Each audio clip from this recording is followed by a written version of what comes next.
I walked into Meridian Tech Solutions that Tuesday morning wearing my best navy blazer and carrying a folder of new employee paperwork. The Denver office gleamed with polished marble floors and floor-to-ceiling windows overlooking the Rocky Mountains. Before I could even introduce myself to the receptionist, a man in an expensive charcoal suit looked up from his iPhone and sneered. "You're fired," Marcus Wellington declared without explanation, his cold blue eyes barely acknowledging my presence. I calmly removed my temporary security badge, placed it on his mahogany desk, and smiled. "You might want to tell the board I own 53% of this company." His face drained of all color. The silence that followed my announcement stretched like a taut wire ready to snap.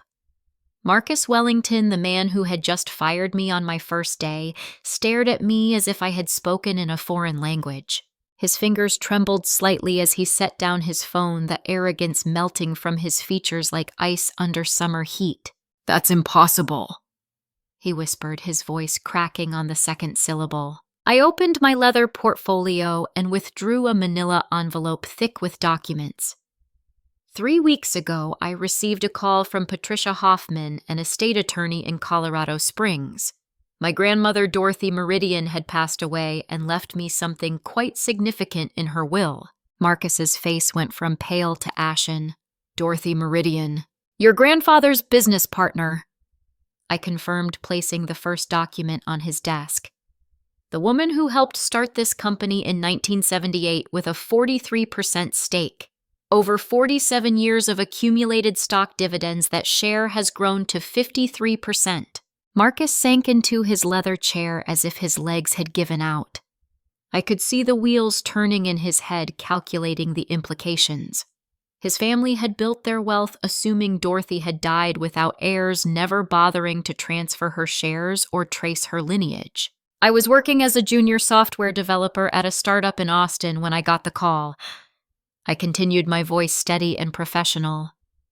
I applied for an entry-level position here to quietly assess the company before revealing my inheritance. I wanted to understand what my grandmother had helped create. The office door burst open and Marcus's assistant Jennifer rushed in, her face flushed with panic. "Mr. Wellington," she whispered urgently, "the legal department needs to see you immediately. There are some documents that just arrived by courier." I smiled knowingly. Those would be the certified copies I had my attorney send over this morning. The original 1978 partnership contract is quite clear about ownership distribution and voting rights. Marcus stumbled to his feet, his expensive Italian shoes clicking against the marble floor as he paced behind his desk. "This is some kind of elaborate con game. You can't just waltz in here claiming to own my company." "Actually, I replied, pulling out another document. "This is my grandmother's death certificate, along with the probate court's validation of her will. Everything has been properly authenticated and notarized." The corner office that had seemed so imposing when I first entered now felt like a cage closing in around Marcus. Through the glass walls, I could see employees gathering in small clusters, whispering among themselves as word spread about the commotion. "Dorothy disappeared after her husband died in 1985, Marcus said desperately. "She never had children. There's no way you could be her granddaughter." I placed a faded photograph on his desk, showing a younger version of myself standing beside an elegant older woman with kind eyes and silver hair.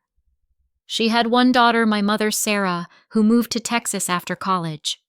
Dorothy was very private about her family life, especially after losing her husband. She preferred to let your family run the day-to-day operations while she quietly collected her dividends. Marcus grabbed the photograph, studying it with the intensity of a detective examining evidence.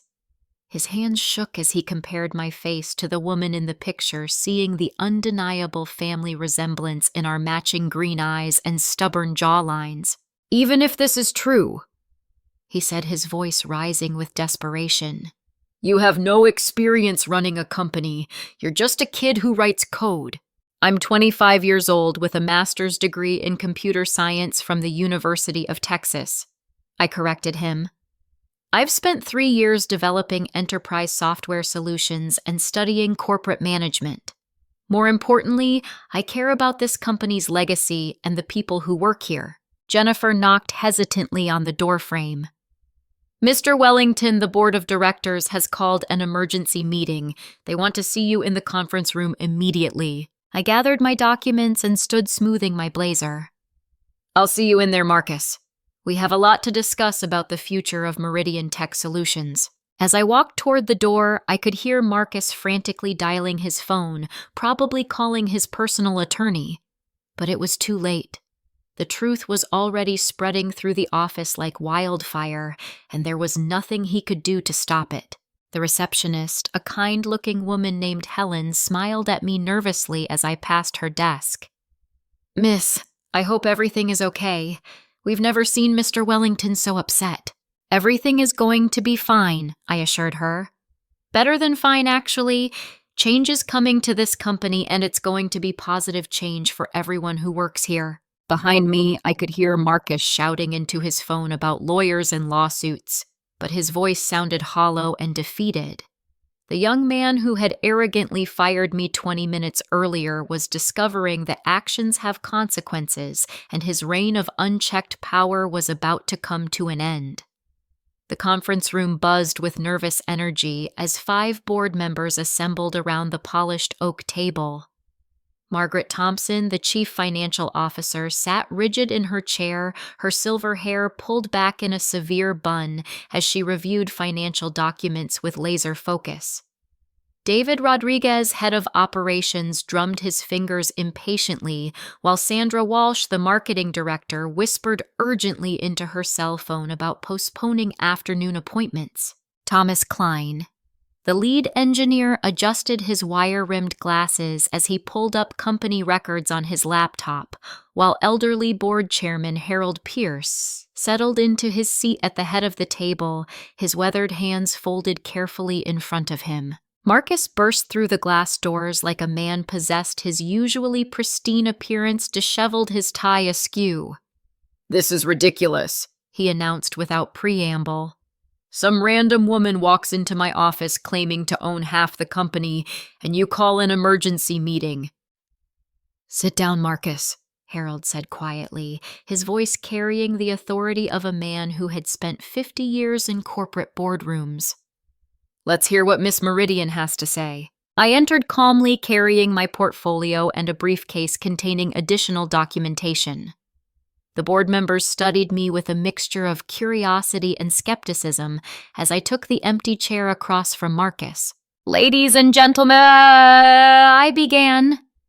"My name is Krista Meridian, and I am the sole heir to Dorothy Meridian's estate, including her 53% ownership stake in this company." Margaret leaned forward, her sharp blue eyes narrowing. "That's impossible. Dorothy Meridian hasn't been involved in company affairs for decades. We assumed she had no surviving family." I opened my briefcase and began distributing authenticated copies of legal documents to each board member. "As you can see from these probate court records, my grandmother passed away 6 weeks ago. Her will was very specific about transferring her ownership to me." Harold Pierce examined the documents with the practiced eye of someone who had spent decades reviewing contracts.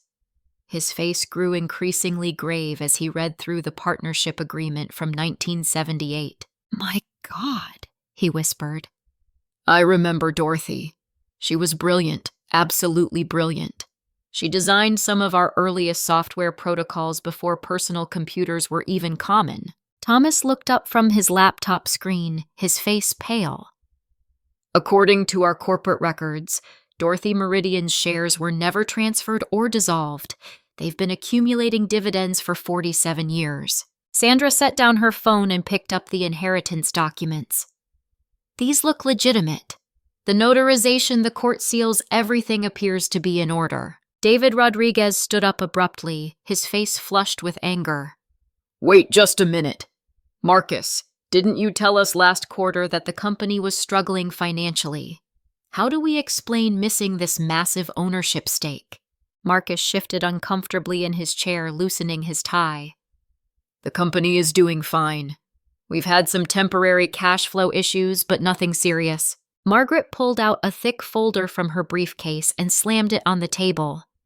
Temporary cash flow issues, Marcus. You've been paying yourself bonuses totaling $800,000 this year without board approval. I've been tracking unauthorized expenses for months. The room erupted in shocked murmurs as Margaret spread out financial records, showing excessive executive compensation, luxury travel expenses, and mysterious consulting fees paid to companies that didn't seem to exist. You took 3 trips to Aspen last winter, David accused, pointing at credit card statements. Company paid vacations to Miami, Las Vegas, and Hawaii. What exactly were you consulting about at the Fontainebleau Hotel? Marcus's face turned red as he realized his financial misconduct was being exposed in front of the entire board. Those were legitimate business expenses. I was networking with potential clients. Thomas scrolled through more records on his laptop. I've been wondering where our development budgets disappeared to. We've been understaffed for months because you claimed we couldn't afford to hire additional programmers. Sandra waved a stack of receipts. $15,000 at a Denver steakhouse last month, $12,000 at a jewelry store. How do you justify these as business expenses? Harold Pierce stood slowly, his elderly frame radiating quiet authority. Marcus, these accusations are extremely serious. You've been treating this company like your personal bank account. I've done nothing wrong, Marcus shouted, his composure finally cracking completely. I've grown this company's revenue every year, so what if I rewarded myself appropriately? Appropriately? Margaret laughed bitterly. You've stolen over $2 million in unauthorized compensation while telling employees we couldn't afford cost of living raises. I watched the board members' faces as they processed the extent of Marcus's betrayal. The shock was giving way to anger, and I could see them mentally calculating how long this embezzlement had been going on. There's more, I said quietly, reaching for another document. My attorney discovered that Marcus has been filing false financial reports with the state of Colorado, claiming the company was barely profitable to avoid paying proper taxes. David slammed his fist on the table. That's tax fraud. We could all face criminal charges if the IRS decides to investigate. Sandra looked at Marcus with disgust. You've put everyone's reputation at risk to fund your lifestyle. How could you be so selfish? Thomas found more evidence on his computer. According to these bank records, Marcus transferred company funds to personal investment accounts. He's been playing the stock market with our money. Harold Pierce called for order by tapping his pen against his water glass. Marcus Wellington, you are hereby removed from your position as Chief Executive Officer of Meridian Tech Solutions, effective immediately. Security will escort you from the building. You can't do this to me, Marcus screamed, jumping to his feet. My grandfather built this company. I'll sue every one of you into bankruptcy. Your grandfather built this company with Dorothy Meridian, Harold corrected, and you've been systematically destroying everything they created. 2 security guards appeared at the conference room door, having been summoned by Harold's silent signal. Marcus gathered his personal belongings with shaking hands, his face a mixture of rage and humiliation. This isn't over, he threatened as the guards flanked him. I have lawyers' connections, resources. You'll regret crossing me. As Marcus was escorted from the building, the remaining board members sat in stunned silence, processing the magnitude of what had just transpired. The company they thought they knew had been built on lies and theft, and now they had to figure out how to move forward. Miss Meridian, Harold said respectfully, it appears you've inherited quite a mess, but you've also saved this company from complete destruction. We're in your debt. I looked around the table at these dedicated professionals who had been betrayed by someone they trusted. Please call me Krista, and we're going to fix this together. All of it. The next morning, I arrived at Meridian Tech Solutions at 6:30 to find chaos. The overnight cleaning crew was gathered in the lobby, speaking in hushed, worried tones, with Helen, the receptionist, who had arrived early to prepare for what she expected would be a difficult day of damage control. Miss Meridian, Helen called out as I approached the elevators. Thank goodness you're here. Brian Murphy, our chief technology officer, has been trying to reach board members since 4 this morning. Something terrible has happened to our computer systems. I found Brian in the server room, his usually neat brown hair disheveled and his shirt wrinkled from working through the night. He looked up from a bank of monitors displaying error messages and diagnostic screens, his face etched with exhaustion and frustration. "Krista, thank God someone with authority is here," he said, standing to greet me. "Someone with administrative access wiped our main servers clean sometime between midnight and 2 this morning. Every client database, every project file, 47 years of company records gone." My stomach dropped as I surveyed the devastation displayed across multiple screens. Red error messages flashed continuously, indicating massive data loss across the company's entire digital infrastructure. "Do we have any backups?" I asked, though I could tell from Brian's expression that the news wasn't good. "That's the really sick part," he replied, pulling up security footage on his laptop. "Whoever did this knew exactly where our backup systems were located. They destroyed those first, then went after the main servers."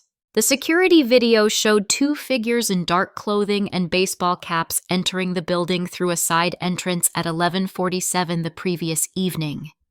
One of them moved with the confident stride of someone familiar with the office layout. "Can you identify them?" Brian enhanced the image and pointed to the taller figure. "That's definitely Marcus Wellington. I'd recognize his walk anywhere. The other guy, I'm not sure, but he knew his way around our network infrastructure." My phone rang, interrupting our investigation. The caller ID showed Denver Municipal Government. "Miss Meridian," a stern voice announced when I answered. "This is Carol Stevens, Procurement Director for the City of Denver. We've received notice that Meridian Tech Solutions is ceasing operations immediately. We need to discuss the termination of our $3.2 million software contract." "I'm sorry, but there must be some mistake," I replied, stepping away from Brian's workstation. "We're not ceasing operations. Who told you that?" "We received official notification via email at 6 this morning from your Chief Executive Officer, Marcus Wellington. The message stated that due to financial difficulties and pending bankruptcy, all client contracts would be terminated within 72 hours. I felt my anger rising as I realized the scope of Marcus's sabotage. "Mrs. Stevens, Marcus Wellington was terminated yesterday by the board of directors. He had no authority to send that message." "I'm afraid we can't take that risk," she replied coldly. "The City Council voted this morning to transfer the contract to DataBridge Solutions. I'm sorry, but the decision is final." After hanging up, I immediately called Rocky Mountain Healthcare, another major client, only to receive similar news. They had also received fraudulent termination notices and awarded their contract to a competitor. Brian approached with printouts of email logs. "I found the source. Marcus used his administrative password to send mass termination notices to every major client at 5:30 this morning. He made it look like official company communications." "How many clients did we lose?" 17 major contracts representing about 60% of our annual revenue," Brian said grimly. "But that's not the worst part." He led me to his office and showed me additional security footage from the parking garage. The timestamp showed Marcus returning with another man at 12:30 in the morning after the initial break-in. "I ran facial recognition on the second person," Brian explained. "Gerald Wellington, Marcus's cousin. He served 2 years in federal prison for computer fraud and identity theft." The pieces of Marcus's revenge plot were becoming clear. He hadn't just stolen company data.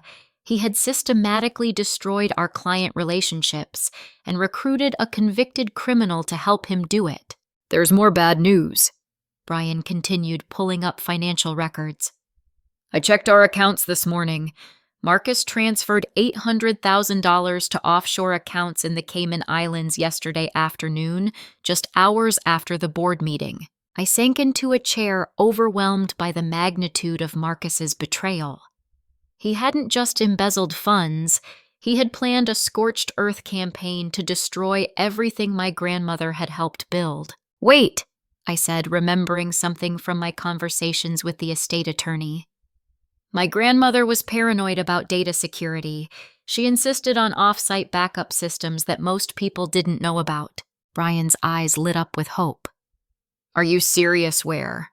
"Patricia Hoffman, the estate attorney, mentioned something about storage facilities. Let me call her." 20 minutes later, I had the address of a climate-controlled storage facility in Aurora, Colorado. My grandmother had maintained backup servers there for over 15 years, updating them monthly with complete copies of all company data. As we prepared to drive to the storage facility, my phone rang again. This time it was someone I didn't recognize. "Miss Meridian, this is Robert Nash with Mountain States Insurance. I understand your company suffered a cyber attack last night. We received a claim from Marcus Wellington for $2.5 million in damages." "Mr. Nash," I replied carefully, "Marcus Wellington is no longer affiliated with our company. Any claim he filed is fraudulent." "That's very interesting," Nash replied, "because according to his filing, he's claiming your company was the victim of sophisticated hackers who destroyed all your data and client relationships. He's asking for compensation for lost business and system reconstruction costs." I realized Marcus's plan was even more elaborate than I had imagined. He was trying to profit from his own sabotage by filing false insurance claims while simultaneously starting a competing company with stolen funds and client lists. "Mr. Nash, I think you'll want to coordinate with the FBI on this matter. What Mr. Wellington has done constitutes multiple federal crimes." As I hung up the phone, I noticed a familiar car in the parking garage. Gerald Wellington was sitting in a black BMW watching our building through binoculars. When he saw me looking in his direction, he quickly started the engine and drove away.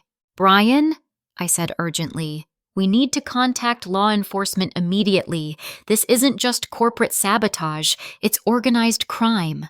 But first we had to get to that storage facility and salvage what was left of my grandmother's legacy. The battle for Meridian Tech Solutions was just beginning, and Marcus had declared war on everything she had built. Special Agent Rachel Stevens of the FBI's white-collar crime unit arrived at our office within 2 hours of my call. A sharp-eyed woman in her early 40s with auburn hair pulled back in a practical ponytail, she listened intently as I explained the sequence of events that had unfolded since my arrival at Meridian Tech.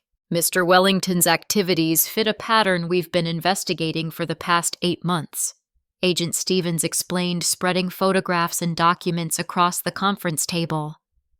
"We believe he's part of a larger network involved in government contract fraud throughout the Denver metropolitan area." She showed me surveillance photos of Marcus meeting with various individuals outside restaurants and office buildings. "We've documented him receiving payments from City Procurement Officer Michael Torres in exchange for inside information about municipal contracts." Brian pointed to one of the photographs. "That's Marcus handing Torres an envelope outside the Brown Palace Hotel last month. I remember because he claimed he was attending a cybersecurity conference that day." Agent Stevens nodded. "Mr. Torres has been steering contracts to preferred vendors in exchange for kickbacks. Your company was one of several that paid bribes to secure government business." I felt sick to my stomach. "Agent Stevens, I had no knowledge of any bribes. My grandmother certainly would never have approved of such behavior. We believe the corruption began after your grandmother stepped back from active management," she assured me. "Our investigation suggests Marcus has been operating independently for several years." She pulled out a recording device and placed it on the table. "We'd like your cooperation in gathering additional evidence. Mr. Wellington has requested a meeting with you this afternoon at Cherry Creek Mall.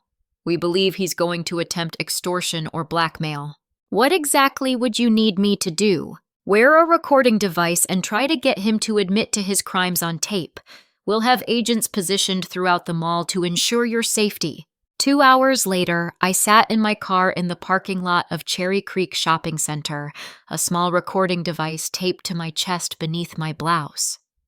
Agent Stevens had coached me on conversation techniques designed to elicit incriminating statements without appearing suspicious. Marcus had chosen a busy area near the food court for our meeting, probably assuming the crowd would provide cover for any aggressive negotiations.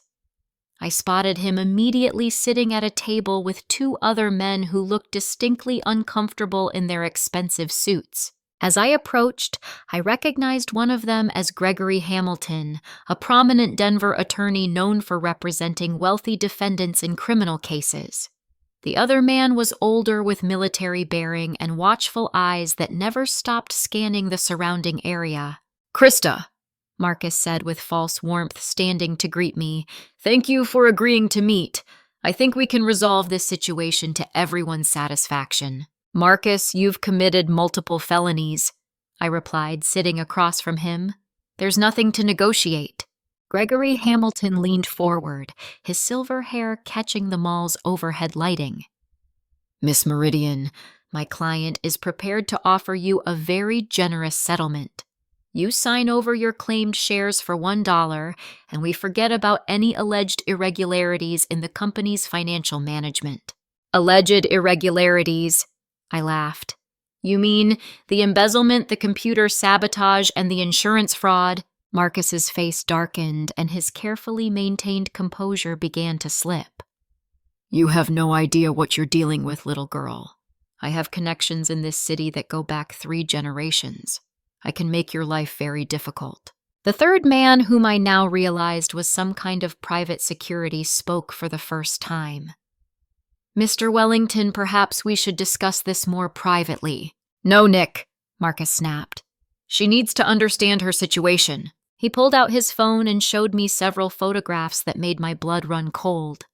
They showed Harold Pierce, the elderly board chairman, entering a downtown hotel with a young woman who was clearly not his wife. "Harold has been having an affair for 6 months, Marcus said with a cruel smile.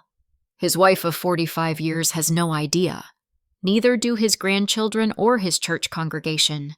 It would be tragic if these photos found their way to the Denver Post." I felt the recording device against my chest and forced myself to remain calm. "You're talking about blackmail, Marcus. That's another felony." "I'm talking about mutually assured destruction," he replied. "You think you can waltz in here and take over my company? I'll destroy everyone who stands with you." Gregory Hamilton shifted uncomfortably. "Marcus, perhaps we should focus on the business aspects of this negotiation." "The business is personal," Marcus snarled. "My grandfather built this company from nothing, and I'm not going to let some nobody from Texas steal it." I leaned forward, speaking clearly for the recording device.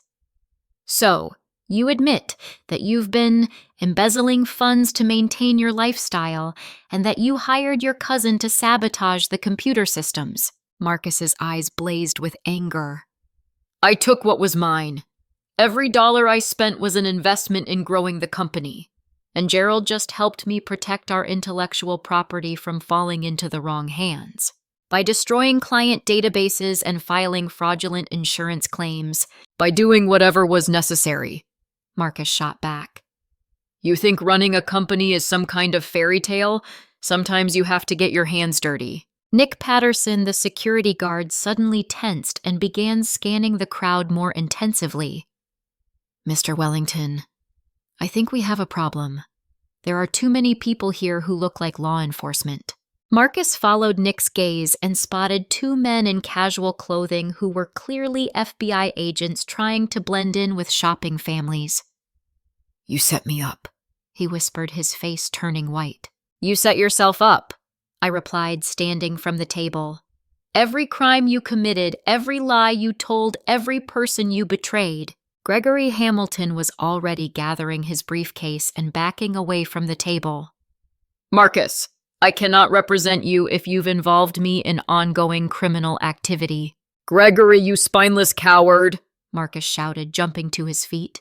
"You've been taking my money for 5 years. For legitimate legal services," Hamilton replied, continuing to distance himself. "I never agreed to participate in extortion." Nick Patterson grabbed Marcus's arm. "We need to leave now. This whole place is crawling with feds." Marcus shook him off and turned back to me with desperate rage. This isn't over. You think you've won, but I have resources you can't imagine. I'll destroy you, your company, and everyone who works there. The only person you've destroyed is yourself, I said sadly. My grandmother built something beautiful, and you turned it into a criminal enterprise. That's when Marcus made his fatal mistake. In his fury, he grabbed my arm and shouted loud enough for the recording device to capture every word. Your grandmother was a weak old woman who didn't understand modern business. I built this company into what it is today, and I'll be damned if I let some girl who doesn't know anything about the real world take it away from me. The crowd in the food court had turned to stare at our heated exchange. Parents pulled their children closer as Marcus's voice grew louder and more threatening. I paid Torres $50,000 for those municipal contracts. He continued his rage, making him reckless. I've got half the city council in my pocket. You think your little inheritance papers mean anything against that kind of power? Nick Patterson tried desperately to pull Marcus away from the table, but it was too late. FBI agents were already moving through the crowd, and Agent Stevens was speaking urgently into her radio. Marcus finally realized the magnitude of his confession when he saw federal agents approaching from 3 different directions. Run! He shouted to Nick Patterson, pushing through a group of teenagers heading toward the mall exit. The chase through Cherry Creek Shopping Center lasted less than 5 minutes. Marcus, wearing expensive dress shoes with leather soles, slipped on the polished marble floor near the Nordstrom entrance and fell hard, striking his head against a decorative planter. Nick Patterson made it as far as the parking garage before being tackled by 2 agents who had been positioned near the exits. Gregory Hamilton, to his credit, remained at the food court table with his hands visible until Agent Stevens could formally question him about his involvement in Marcus's activities. As paramedics examined Marcus's head injury, Agent Stevens approached me with a satisfied expression.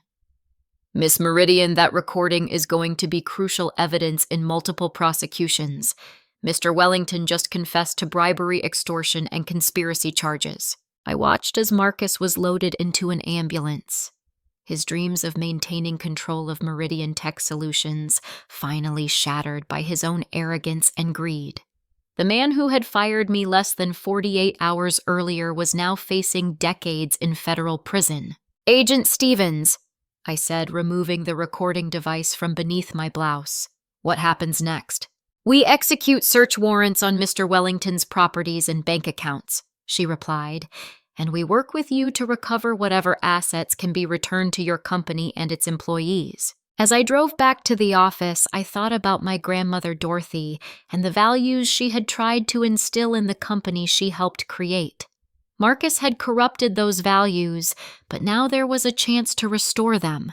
The real work of rebuilding Meridian Tech Solutions was just beginning. The next morning, I arrived at the office to find something unexpected.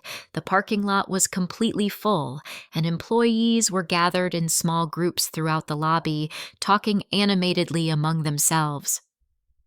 Helen, the receptionist, greeted me with a nervous but hopeful smile. Miss Meridian, she said quietly. Everyone came in today despite receiving termination letters. They want to talk to you about what's really been happening at this company. I had called an all-hands meeting for 9 o'clock, but it was clear the employees had organized their own gathering. As I walked through the office, I could see determination in their faces mixed with years of suppressed frustration. The main conference room overflowed with 68 employees representing every department in the company. Software developers sat next to administrative assistants, while senior managers shared chairs with entry-level workers. The diversity of the group reflected the democratic nature of what was about to unfold. Thank you all for coming. I began standing at the head of the conference table. I know the past few days have been confusing and frightening. I want you to know that despite what Marcus told you, this company is not closing. A collective sigh of relief filled the room, but I could see skepticism in many faces. These people had been lied to and manipulated for years. Trust would not come easily. Sarah Collins, The lead programmer raised her hand tentatively. Miss Meridian, we appreciate that you're trying to save the company, but there are things you need to know about what's been happening here. She stood and walked to a filing cabinet that had been wheeled into the conference room. For the past 8 months, some of us have been secretly documenting Marcus's illegal activities. We couldn't report them through normal channels because he controlled human resources and the board. Sarah pulled out a thick folder stuffed with documents, photographs, and printed emails. We've been meeting after hours, comparing notes and gathering evidence. What we discovered goes far beyond financial embezzlement. Daniel Wright. The quality assurance manager stood next. A quiet man in his 50s with graying temples, he had always seemed nervous around management. Today his voice carried new confidence. Marcus forced me to approve defective software for the Denver municipal contract. Daniel announced his words, causing shocked murmurs throughout the room. He threatened to fire me and destroy my references if I didn't sign off on code that I knew contained security vulnerabilities. Michelle Foster from accounting opened her laptop and projected financial records onto the conference room's large screen. Marcus has been stealing employee overtime payments for 3 years. Money that should have gone to workers was diverted to executive compensation accounts. The room erupted in angry voices as employees realized they had been systematically cheated out of wages they had earned through extra hours and weekend work. James Peterson, a young marketing coordinator, held up his phone displaying email screenshots.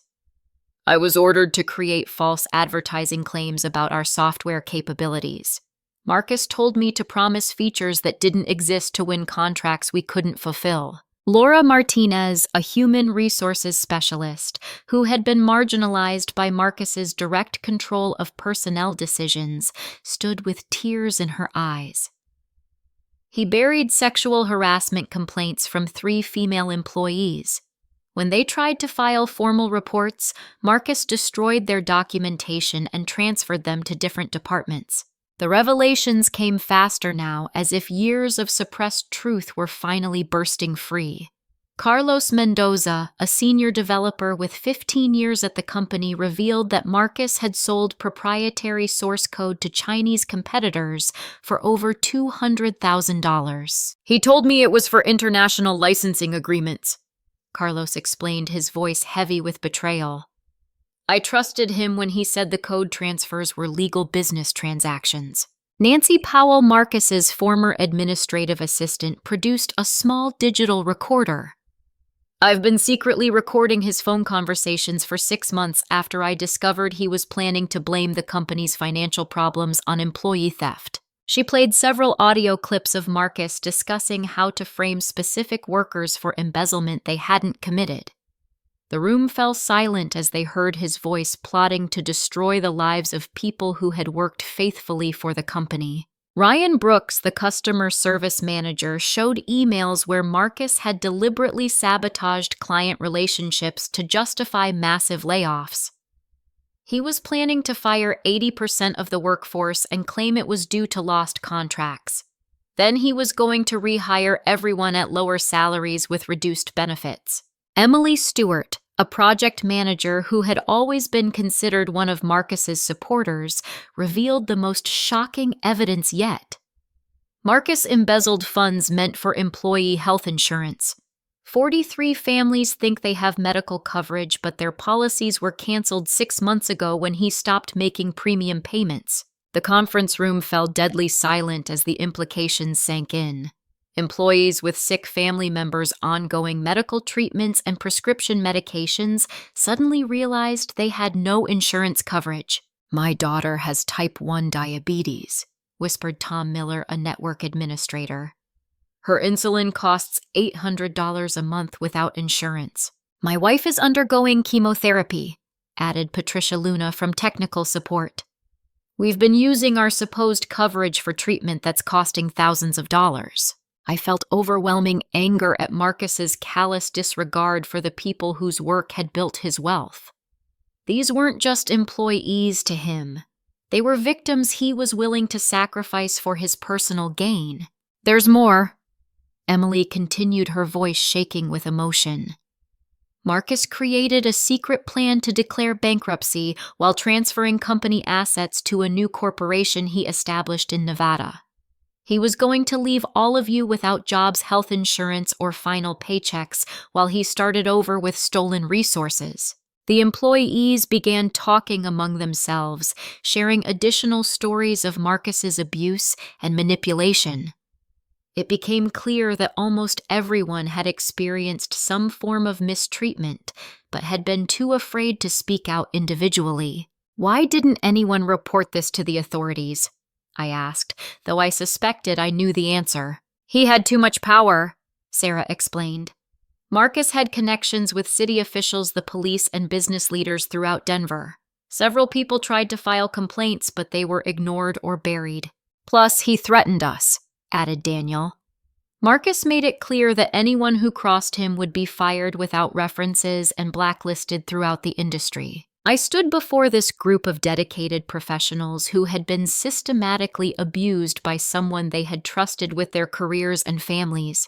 Their courage in documenting his crimes had probably saved the company and exposed corruption that extended far beyond Meridian Tech Solutions. I want everyone to know that your jobs are secure, I announced. More than that, you're all going to receive full back pay for the overtime wages Marcus stole plus interest. The health insurance situation will be resolved within 48 hours. Spontaneous applause broke out as employees realized their loyalty was finally being rewarded rather than exploited. We also need to discuss profit sharing, I continued. Every person in this room helped build this company's success, and everyone should benefit from that success. Sarah Collins stood again this time with a smile on her face. Miss Meridian, we took a vote before you arrived this morning. Everyone here has agreed to work without pay until the legal issues are resolved, as long as you promise to fight for this company. The vote of confidence was overwhelming. These employees who had suffered years of abuse and exploitation were willing to sacrifice their immediate financial needs to help rebuild what Marcus had tried to destroy. As the meeting concluded, employees approached me individually to share additional evidence and offer their support. The file cabinet Sarah had brought contained enough documentation to support dozens of criminal charges against Marcus and potentially implicate his network of corrupt officials. My phone rang as the last employees were leaving the conference room. The caller ID showed a local news station. Miss Meridian, this is Jessica Wang from Channel 7 News. We've received reports about federal investigations and employee allegations against Marcus Wellington. Would you be available for an interview this afternoon? The story was spreading beyond our company walls. Within hours, the corruption at Meridian Tech Solutions would become public knowledge, adding pressure for justice and accountability. But first, I had 68 loyal employees to take care of and a company to rebuild from the foundation up. 3 days after the employee meeting, Agent Stevens called with urgent news that made my blood run cold. Marcus had been released on bail pending trial, and federal surveillance had lost track of him after he failed to report to his assigned monitoring officer. We have credible intelligence that Mr. Wellington has hired armed mercenaries from a private security firm, Agent Stevens explained during an emergency meeting at FBI headquarters. Vincent Rhodes, the contractor he's working with, has a history of violence and operates outside legal boundaries. She showed me surveillance photos of Marcus meeting with 4 men in military-style clothing outside a warehouse in Commerce City.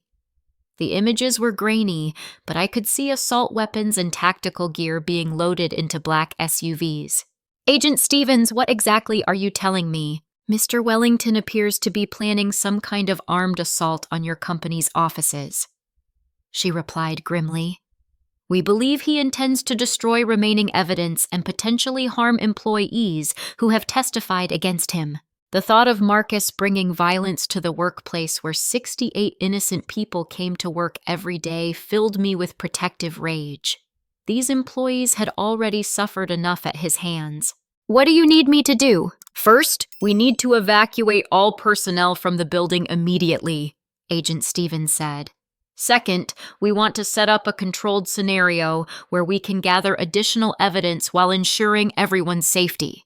Within 2 hours, I had convinced all employees to work from home for the remainder of the week, citing ongoing investigations and the need for office security upgrades. Helen, the receptionist, was the last to leave, hugging me tearfully as she locked the front door.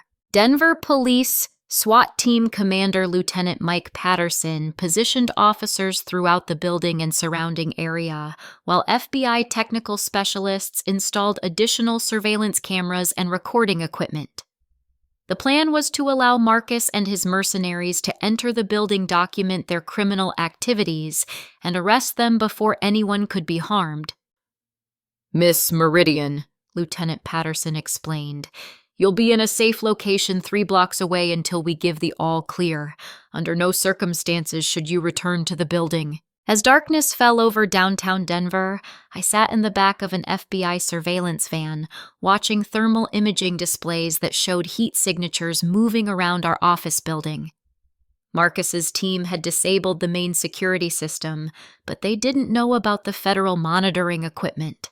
At 11:47, 4 figures in tactical gear entered through the loading dock Marcus had used during his previous break-in. I watched on night vision cameras as they moved through the office with military precision, carrying heavy equipment and what appeared to be explosive devices. "They're heading for the server room," Agent Stevens observed, speaking into her radio. "All units maintain positions until we have clear evidence of criminal intent." The team leader, Vincent Rhodes, was directing his men to plant devices throughout the office while Marcus supervised from the hallway. They were systematically destroying everything: computers, files, furniture, even personal belongings that employees had left at their desks. "There," Marcus said on the audio feed, pointing toward the executive conference room. "That's where they keep the board meeting records. Make sure those files are completely destroyed." Vincent's team used professional-grade thermite charges to incinerate filing cabinets containing financial documents and legal records. The heat was so intense that it melted metal desk frames and shattered windows from thermal shock. "They're destroying evidence of a federal investigation," Agent Stevens noted for the record. "That's obstruction of justice in addition to breaking and entering." But Marcus wasn't finished. As his team continued their destruction, he pulled out his cell phone and made a call that chilled everyone listening. "Tony, it's Marcus. I need you to handle the problem we discussed. Take out Harold Pierce tonight and make it look like a heart attack. The old man knows too much about our arrangements." Agent Stevens looked at me with shock. "He's ordering a murder." The FBI radio crackled with urgent communications as federal agents coordinated with Denver police to locate and protect Harold Pierce. Marcus wasn't just trying to destroy evidence, he was planning to eliminate witnesses. "Rodriguez, bring those demolition charges to the safe," Marcus continued, unaware that every word was being recorded. "I need to get my emergency cache and the backup files before we blow this place." Vincent Rhodes and his team were setting enough explosives to bring down the entire floor of the office building. They weren't just destroying evidence. They were creating a massive insurance fraud scheme while eliminating any trace of their criminal activities. "All units, we can't wait any longer," Lieutenant Patterson commanded. "Civilians in the surrounding buildings are at risk." But as SWAT teams prepared to move in, something went wrong. Marcus's phone rang and I could see his face change as he listened to the caller. "What do you mean you can't find her?" he shouted into the phone. "Jennifer was supposed to be working late tonight." My heart sank as I realized Marcus had expected Jennifer, his former assistant, to be in the building during the assault. She was supposed to be an innocent victim of the explosion, someone whose death would generate sympathy and deflect suspicion from Marcus. "Sir, we've lost the element of surprise," Agent Stevens reported. "Mr. Wellington knows something is wrong." Through the surveillance cameras, I watched Marcus grab Vincent Rhodes by the tactical vest and scream instructions that revealed the full scope of his plan. He had arranged for Jennifer to be killed in what would appear to be a terrorist attack on Meridian Tech Solutions, allowing him to collect life insurance money while destroying evidence of his crimes. "Tony, forget about Pierce," Marcus yelled into his phone. "Get to Jennifer's apartment right now. She can't be allowed to testify." The SWAT teams moved immediately, but Marcus's paranoia had already triggered his contingency plans. Vincent Rhodes started the timer on the explosive devices while his team prepared to evacuate through the same route they had used to enter. "Federal agents, you're surrounded," Lieutenant Patterson announced through the building's public address system. "Drop your weapons and surrender immediately." Instead of surrendering, Vincent Rhodes opened fire with automatic weapons, shattering windows and filling the office with gunfire. Marcus dove behind an overturned desk while his mercenaries established defensive positions throughout the floor. The gunfight in the office building lasted 17 minutes, with SWAT officers advancing methodically through smoke-filled corridors while Vincent's team retreated toward the parking garage. I watched helplessly from the surveillance van as the workplace where I had hoped to build something positive became a battlefield. "Krista, you need to see this," Agent Stevens said, showing me a thermal display that indicated one person moving alone through the executive wing. "Someone is trapped in the building." The figure on thermal imaging was in the area near Marcus's old office, separated from both the FBI teams and the mercenaries by a wall of flames from the thermite charges. As the image became clearer, I realized it was Jennifer Marcus's former assistant. "She must have come back for something," Agent Stevens said. "Personal belongings, important documents. She doesn't know about the gunfight." I watched Jennifer moving through the smoke-filled hallway, probably confused and terrified by the sounds of gunfire and explosions coming from other parts of the building. Marcus had planned to murder her, and now she was trapped in the middle of his final act of destruction. "I'm going in," I announced, standing up in the surveillance van. "Absolutely not," Agent Stevens replied firmly. "You're a civilian, and that building is an active crime scene." "Jennifer is in there because of me," I argued. "If I hadn't taken over the company, Marcus wouldn't be trying to kill her to cover his tracks." Lieutenant Patterson's voice crackled over the radio with an update that changed everything. "The suspect, Marcus Wellington, has taken a hostage in the parking garage. Female victim appears to be an employee. He's demanding safe passage out of the building." Through the parking garage cameras, I could see Marcus holding Jennifer at gunpoint while using her as a human shield. Vincent Rhodes and two of his men flanked them, their weapons trained on the entrances, while sirens wailed throughout the downtown area. "Krista Meridian!"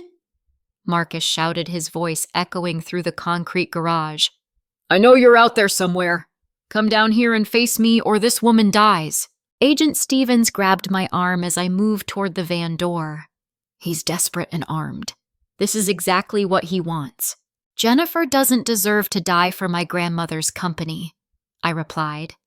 "I have to try to talk him down. If you go in there, you'll both be killed." I looked at the surveillance monitor showing Jennifer's terrified face as Marcus pressed a pistol against her temple. She was probably 23 years old, fresh out of college, someone who had taken a job as an administrative assistant and found herself caught in the middle of a corporate war. "Agent Stevens, I studied psychology at the University of Texas," I said. "I know how to talk to people in crisis situations. And Marcus doesn't really want to kill anyone. He wants to escape and start over somewhere else." Against all protocols and professional judgment, Agent Stevens agreed to let me approach the parking garage with tactical officers covering my position. I would have one chance to convince Marcus that cooperation was better than violence and that his 8-year-old daughter would suffer if he chose murder over negotiation. As I walked through the smoke-filled building toward the parking garage, I thought about my grandmother Dorothy and the values she had tried to instill in Meridian Tech Solutions. Marcus had corrupted those values, but perhaps there was still a chance to save one innocent life and end this nightmare without more bloodshed. The sound of my footsteps echoed through the empty hallway as I approached the most dangerous conversation of my life. Marcus, I called out as I entered the parking garage, my hands visible and empty. let's talk about this. Jennifer has nothing to do with our disagreement.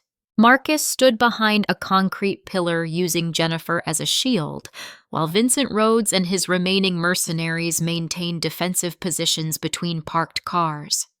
The smell of smoke and gunpowder filled the underground space, and emergency lighting cast eerie shadows across the walls. Finally decided to show your face, Marcus snarled, his voice cracking with exhaustion and desperation. The little princess comes to save her peasants. Jennifer's eyes were wide with terror, but she remained remarkably calm considering the circumstances. I could see her trying to signal something with subtle movements of her fingers, though I couldn't interpret what she was attempting to communicate. Marcus, you have a daughter, I said, stepping slowly into the garage. Emma is 8 years old. She loves her father. Think about what you're doing to her future. For a moment, Marcus's grip on the pistol wavered, and genuine pain flickered across his face. You think I don't know that? You think I wanted any of this? I know you love Emma. I continued, moving closer. I've seen the photos in your office, the drawings she made that you kept on your desk. You're not a killer, Marcus. You're a father who made some bad decisions. Vincent Rhodes shifted nervously, clearly uncomfortable with the emotional direction of the conversation. Mr. Wellington, we need to move now. Every minute we stay here reduces our chances of escape. Shut up, Vincent, Marcus snapped. This is between me and her. I seized the opening to address Marcus directly, using the psychology training I had mentioned to Agent Stevens. Your grandfather built this company to provide for his family. Your father expanded it to create opportunities for other people. That's the legacy you inherited. Don't talk to me about legacy, Marcus replied bitterly. Your grandmother abandoned this company for 40 years. She never cared about the people who worked here or the sacrifices my family made. She stepped back because she trusted your family to honor the values she and your grandfather shared. I corrected gently. Integrity, community, taking care of employees. You lost sight of those values. Marcus's hand trembled as emotions he had suppressed for years began surfacing. Do you have any idea what it's like to live up to 3 generations of expectations, to know that everyone is watching and waiting for you to prove you're worthy of what your family built? Jennifer spoke for the first time since I had entered the garage. Mr. Wellington, she said softly, I have a little sister Emma's age. She looks up to me the way your daughter looks up to you. Please don't let her grow up without her father. The comparison to his own daughter broke something inside Marcus. His shoulders sagged as the weight of his choices finally became real to him.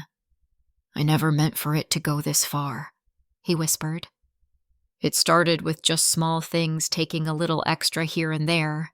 Then Torres approached me about the contracts, and suddenly I was in too deep to stop. It's not too late, I assured him. You can still do the right thing.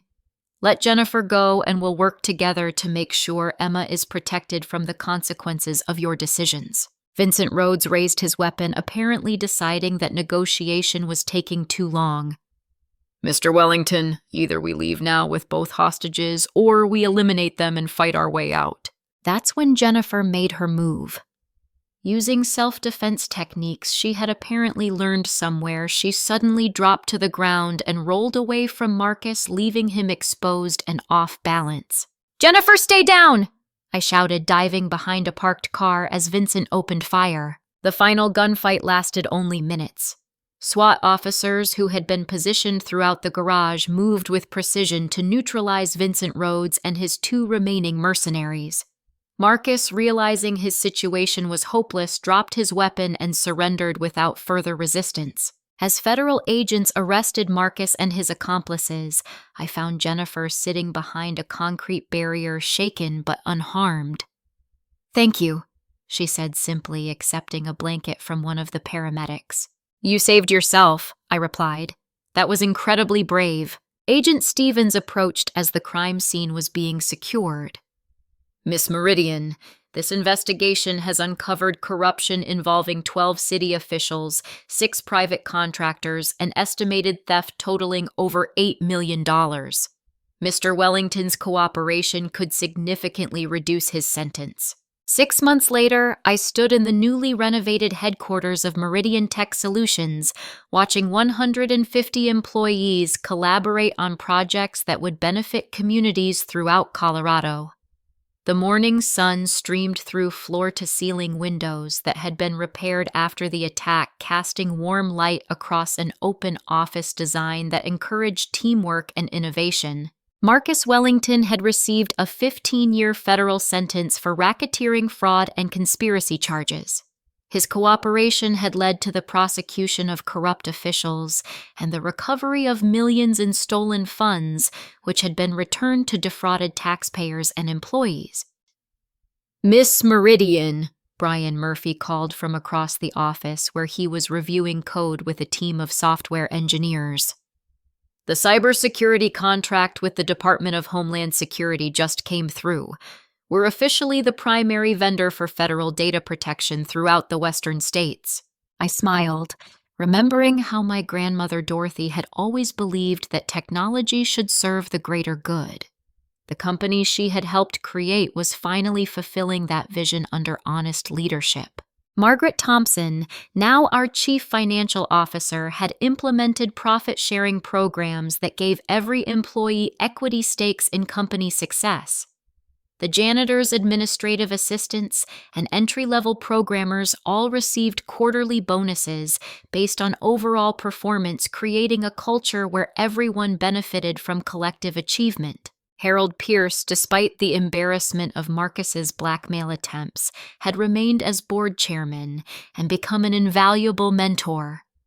His 45-year marriage had survived the revelation of his affair, and he often spoke about the importance of second chances and personal redemption. "Krista," Harold said, approaching my desk with a letter bearing the seal of the Colorado State Legislature, "I think you'll want to see this." The letter announced that Meridian Tech Solutions had been selected to receive the Governor's Award for Corporate Ethics, recognizing our transformation from a corrupt organization into a model of responsible business practices.